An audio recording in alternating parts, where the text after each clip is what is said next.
Olá, seja muito bem-vindo a este canal. Eu sou o Micael e esse é o canal A Verdade do Evangelho. E nós estamos estudando o livro do Gênesis, a criação, o Deus da criação.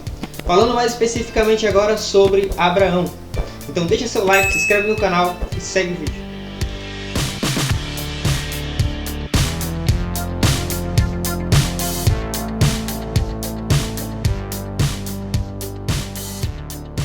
No vídeo passado, nós falamos sobre o capítulo 15 do Gênesis, falamos sobre a renovação das promessas na vida de Abraão, sobre como Deus revelou a Abraão o que aconteceria com a sua descendência, e como ela seria numerosa, e como ela seria escrava por 400 anos, e como o Senhor libertaria ela da sua escravidão.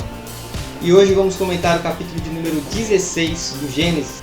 Talvez uma das coisas mais difíceis na vida de quem recebe uma promessa é esperar o seu cumprimento. Nós ficamos ansiosos para ver se cumprir aquilo que nos prometeram. E na vida de Abraão não é diferente. Na vida de qualquer ser humano é assim. Ficamos sempre muito ansiosos, com uma expectativa muito grande de ver o cumprimento da promessa. E essa expectativa, essa ansiedade, muitas vezes pode ser prejudicial para nós mesmos. Porque nos leva a tomar atitudes que na nossa mente, no nosso entendimento, vai acelerar o cumprimento daquela promessa. E às vezes acaba atrapalhando o cumprimento daquela promessa. E talvez seja por isso que a Bíblia nos alerta em algumas passagens que não devemos ficar ansiosos por coisa alguma. Devemos apresentar a Deus em oração e súplicas as nossas petições, aquilo que nós precisamos. E a Bíblia nos relata que Deus sabe o que nós precisamos. E no caso de Abraão, Deus não só sabia o que Abraão precisava, como o próprio Deus havia prometido que faria na vida de Abraão. Entretanto, tempo de espera nos leva a perguntar por que Deus não cumpriu ainda? Por que Deus não fez ainda na minha vida? E nos leva a tomar atitudes muitas vezes que na nossa mente vai apressar o cumprimento daquela promessa. E foi isso que Abraão fez. E é isso que a Bíblia nos fala no capítulo de número 16 do Gênesis. Porque Sarai, mulher de Abraão, toma Agar, sua serva, e entrega a Abraão para que Abraão gere filhos através de Agar, serva de Sarai. Era como se Sarai estivesse dizendo: Deus não pode gerar filhos através de mim, então eu pegarei minha serva, entregarei ao meu marido, e o cumprimento da palavra do Senhor virá através do filho que ele gerará com ela. Só que Deus, ele é soberano, ele pode todas as coisas, não existe nada impossível ao nosso Deus.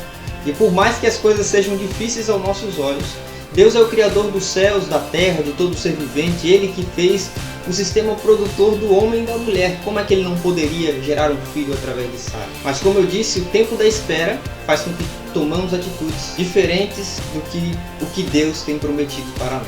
E Abraão aceita a proposta da sua esposa e ele se deita com Agar. E ela concebe, ela engravida de Abraão. E a partir daquele momento já se começa a colher as consequências do ato que tinham feito. Porque a partir daquele momento, a partir do momento que Agar vê que engravidou de seu senhor, que engravidou de Abraão, ela começa a desprezar a Sarai. Sarai já não é mais vista por ela como a sua senhora, porque agora ela tem um filho de Abraão. Sarai então recorre ao seu marido, conta o que está acontecendo ao seu marido Abraão, e ele diz: a sua serva está nas tuas mãos, faz o que bem parecer aos teus olhos a ela. E ali Sarai desconta a sua raiva, a sua ira em Agar e aflige a sua serva para que ela volte a respeitá-la. E Agar foge de casa. E Agar então foge de casa, foge da casa do seu senhor, foge da casa de Abraão. E um anjo do Senhor encontra ela no caminho. Talvez ela não soubesse que era um anjo do Senhor. E o anjo, ele pergunta para ela: de onde você vem, para onde você vai? E ela conta a história ao anjo. E o anjo então aconselha ela a voltar, a se humilhar debaixo da mão da sua senhora. E ela ouve o anjo. E o anjo profetiza na vida dela e diz que multiplicaria a sua semente, que não seria contada por numerosa que seria a sua semente. E dá o nome do menino e diz: coloque o nome do rapaz de Ismael. E ela crê. E o anjo profetizou que o rapaz seria bravo, seria um guerreiro forte, que seria contra todos e a mão de todos seria contra ele, que o Senhor abençoaria a semente dela. Então ela volta para a casa de Abraão, volta para a casa do seu senhor, faz conforme o anjo tinha lhe ordenado, e ela concebe, dá à luz a um menino, chama o nome do menino Ismael. E esse menino nasce depois de 10 anos que Abraão estava morando em Canaã. Ou seja, já fazia 10 anos que o Senhor tinha renovado as promessas na vida de Abraão e não tinham se cumprido ainda. E isso é o mais difícil na vida do ser humano. o tempo da espera. Porque o tempo da espera muitas vezes não demora uma semana, não demora um mês, não demora um ano, mas se passa 10 anos e não se cumpre e começa a parecer mais difícil aos seus olhos. E às vezes parece que o Senhor se esqueceu de nós. Todavia a palavra do Senhor diz lá em Isaías: pode uma mãe se esquecer do filho que ainda mama, mas se essa se esquecer dele, ainda que ela se esqueça, eu todavia não me esquecerei de ti. E essa promessa é feita para aqueles que temem ao Senhor, aqueles que creem na palavra do Senhor.